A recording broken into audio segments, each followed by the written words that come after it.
Hi, I'm Dr. Bertice Berry, and I want to tell you a story. Last weekend, I made a jacket, and it looked like this.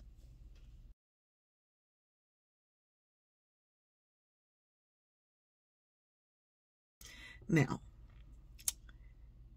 I've been sewing almost 4 years now. It started after a head injury, and something said make a dress. But here's the thing. I had not been able to sew throughout the holiday because I had bronchitis, and I couldn't even come into my sewing room because of the fabrics, the textiles.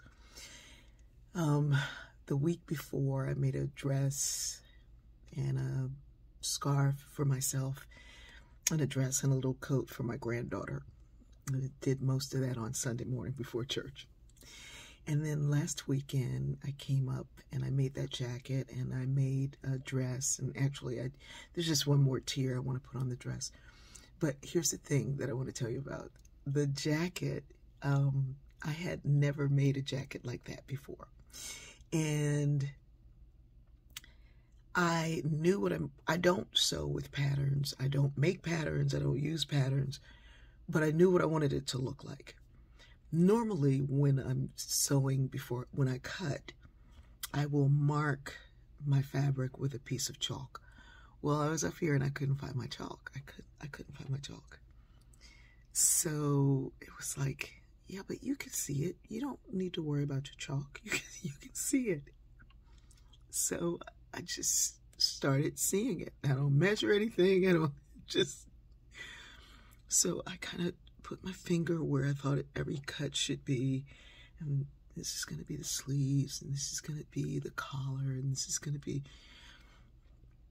And I started cutting, and it was like I could see the thread as I was cutting it. It was like, stay straight here. And I cut it. And I did it, and I made it, and I put it on, and I was like,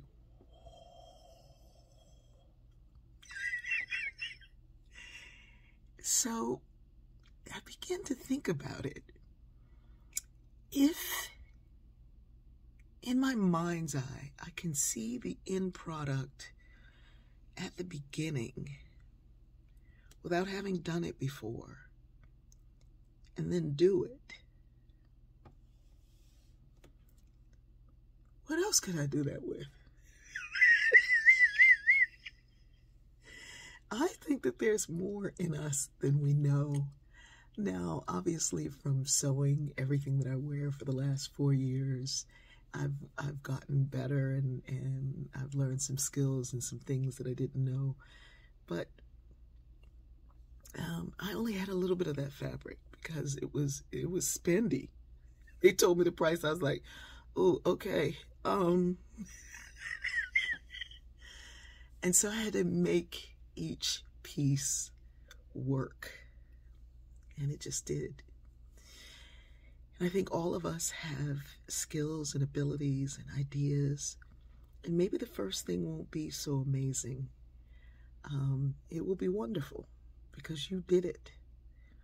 But what happens now when someone compliments me? I get more compliments than I've ever gotten in my life on my clothes. And when someone compliments me and I go, oh, I made it, they're usually walking away. Oh, that was a wonderful dress. Thank you so much for walking away. I made it. And then they turn completely back around. You did what? So I think there are more things that we can put our hands to do. There are more abilities and ideas and creative ways to see and dream and write and work and sing and play. We keep falling in the same rut that everybody else is in and doing what they did. What is there for you to do? What do you love? What can you see? What possibilities can you bring to life? I love you.